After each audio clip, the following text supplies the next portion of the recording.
Welcome to FarmSource Seasonal Focus, created as a way to share knowledge and advice on the season ahead. We're vets, agronomists, vendor reps, our team of technical sales reps, and sustainable dairy advisors, but most importantly, fellow farmers, share their insights in an easily digestible way.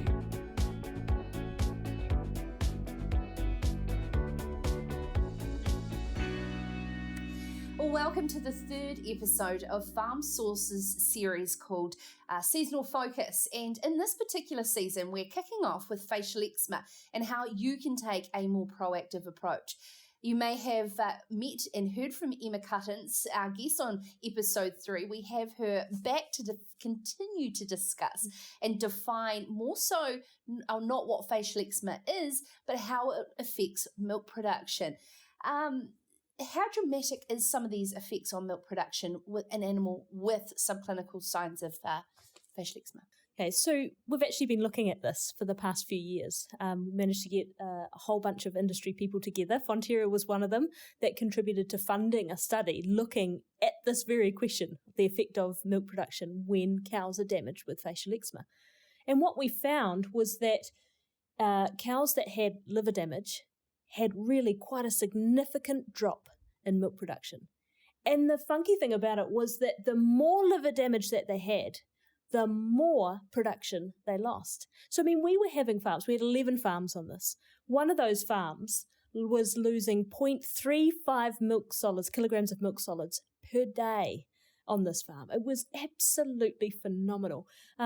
Now, we had also had farms that had less liver damage, and they were losing about 0.1 kilograms of milk solids per day per cow. But it was just so linear, the trend between the more liver damage that I have, the less production that was being made over the herd. So the production loss was just getting bigger and bigger and bigger the more liver damage that they had.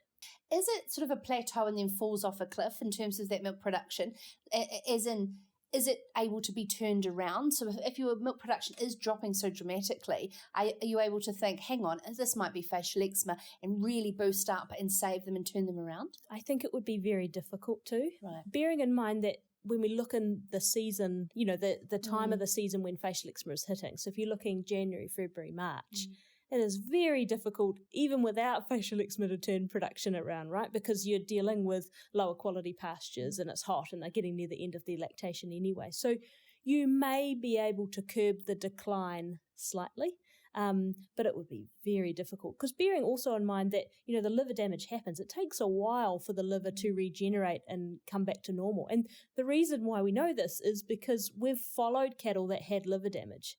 Then we watched them through to the next season, and we confirmed that they didn't have liver damage the next year, and they still were losing milk production. And it was nowhere near as much as the first season, but it was still affecting them in the next season. So it may be possible, but very, very difficult. So prevention is absolutely the key here. Yeah, absolutely. You wouldn't, getting onto that early, stacking up, especially when it's starting to hit the back pocket, and that's what dairy farmers certainly don't like happening. Absolutely. So let's go on a little bit more about this research and what the outcomes into the future are looking like.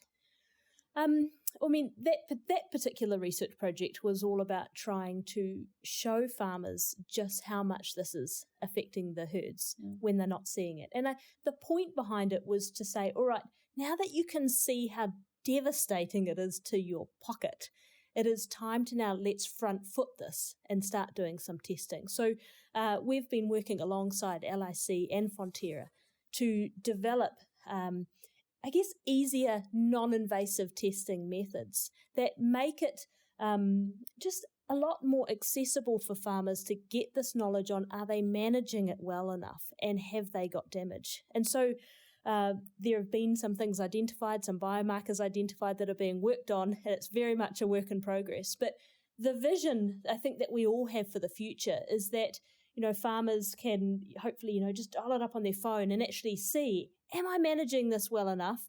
Or, have I got damage? That's the future of it, without having to call in people to come blood test and go through that whole scenario. We've certainly brought that into a lot of other farm management systems as tools that we can automatically detect and That's right. make those better business decisions quicker. Exactly. So fantastic to hear that's. Is there any way that we can have any genetic improvements Yes, there in are. our cattle? That's right. So facial eczema, for some reason, is actually very surprisingly heritable. So it is almost as heritable as milk traits. Certainly in the sheep game, where they've been doing this for a long time, it's one of the most heritable traits that there are. So yes, there are gains to be made genetically. And I think long term, what I say to most people is get on that bandwagon now while you have the chance, because it's a long-term game. And by all means, we've got to manage it better with our zinc and our fungicides in the short term, but long term, we've got to get the breeding right. And I'm more familiar with facial eczema in sheep, and this facial eczema problem is moving south with climate change very quickly, and that build-up of a genetic markers within your herd, traits within your herd, that can take a decade to do so. Or two. Does it come at the detriment of other traits, though, if you fully focus on this particular one?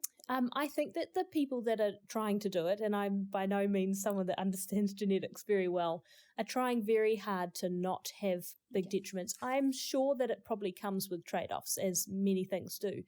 But even in the example, let's say that it came off with a slight trade-off of production, there's no value of having a high-producing cow if it's dead. There's no value of having a high-producing cow if she's just going to lose 0.35 milk solids per day with eczema, right? So I think that you've got to balance those trade-offs with what you gain with a facial eczema-tolerant animal.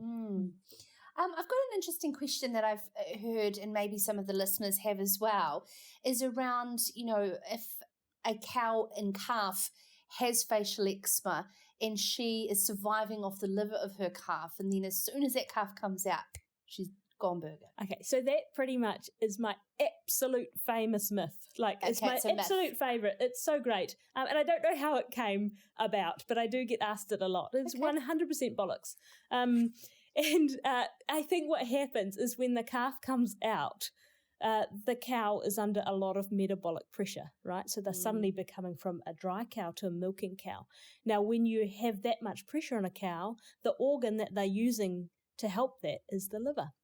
So if you have a liver that's stuffed, you can't get a cow into that sort of milking high metabolic state, and they quite commonly tip over. Now, we haven't been able to show that from a research side of things. We have been monitoring deaths and culls and downer cows off animals that have had facial eczema, and we were not able to show a difference. However, anecdotally, if you talk to any of the farmers around the country that certainly have had big outbreaks in the herd, they will absolutely swear by the fact that it affects them over calving time. But it's most certainly not because of the liver of the calf. I'm glad. Myth busting with Emma here. You heard it on the Farm Source. That it got brought up on here, though. That's awesome. She asked me a good one. Emma, I mean, the thing is, it's not an embarrassment if you've got facial eczema breakout in your farm, and getting on top of this is actually being a smart farmer. Yes, that's right. And if you've had outbreaks or any problems before, you are not alone. I'd say you're part of the majority.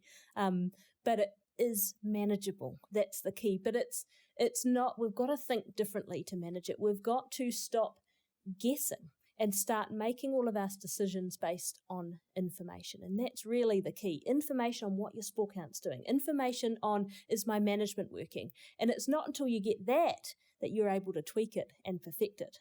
But we've got to do something different.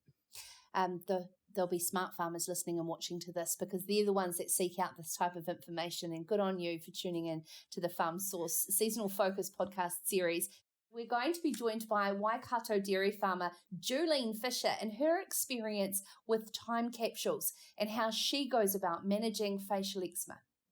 Thanks for watching Farm Source Seasonal Focus. If you want to know more about the content featured in this episode, contact your local technical sales rep or talk to our store staff.